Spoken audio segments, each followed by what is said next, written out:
అన్నం పరబ్రహ్మ స్వరూపం. ఎన్ని తిన్నా ఏం తిన్నా పిడికెడు అన్నం తింటే ఆ తృప్తే వేరు. అందుకే చాలా మంది డైట్ చేసినా అన్నం తినాలని ఆరాటపడతారు. అయితే అన్నంలో కార్బోహైడ్రేట్స్ ఎక్కువగా ఉంటాయి. దీన్ని ఎక్కువగా తీసుకున్నప్పుడు బాడీలో కార్బోహైడ్రేట్స్ పెరిగి బరువు పెరగడం, షుగర్ లెవెల్స్ పెరగడం సమస్యలు వస్తాయి. ఇటువంటి సమస్య రాకుండా ఉండాలంటే అన్నం ఉడికేటప్పుడు కొన్ని కూరగాయలు యాడ్ చేస్తే మంచిదని నిపుణులు చెబుతున్నారు. దీనివల్ల త్వరగా వంట పూర్తవుతుందని చాలామంది అనుకుంటారు. బియ్యంలో బెండకాయలను వేసి ఉడికించడం వల్ల అన్నం ఒక ఔషధంలా మారుతుంది. బెండకాయలో 30 నుంచి 40 క్యాలరీలు ఉంటాయి. ఇవి చాలా తేలికైనవి. పీచు పదార్థం ఎక్కువగా ఉంటుంది.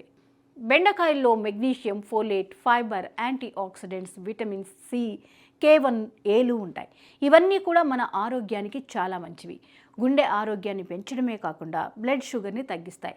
ప్రెగ్నెన్సీలో ఈ కూరగాయ తినడం చాలా మేలు చేస్తుంది. బియ్యంతో కలిపి బెండకాయల్ని ఉడికించినప్పుడు అందులోని సహజ జెల్ అయిన మజ్లేజ్ ప్రతి ధాన్యానికి అందుతుంది. అంతేకాకుండా ఇందులోని పోషకాలు, విటమిన్స్ అన్నీ కూడా అన్నంలో కలిసి ఆరోగ్యాన్ని పెంచుతాయి. కాబట్టి చక్కగా అన్నం వండేటప్పుడు బెండకాయల్ని కలిపి వండడం మంచిది. సాధారణంగా బియ్యంలో ఎక్కువగా కార్బోహైడ్రేట్స్ ఉంటాయి.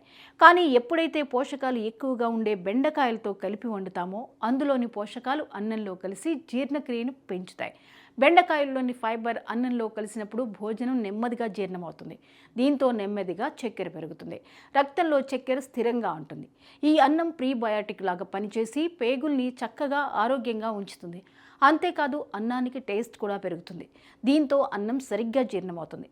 కడుపు నిండుగా ఉంటుంది. ఎవరైతే అన్నం తింటూనే బరువు తగ్గాలనుకుంటారో అలాంటి వారు ఇలా ట్రై చేయొచ్చు. దీనివల్ల అన్నం కూడా ఎక్కువగా తీసుకోరు. కొద్దిగా తినేసరికి అందులోని ఫైబర్ కడుపుని నింపుతుంది.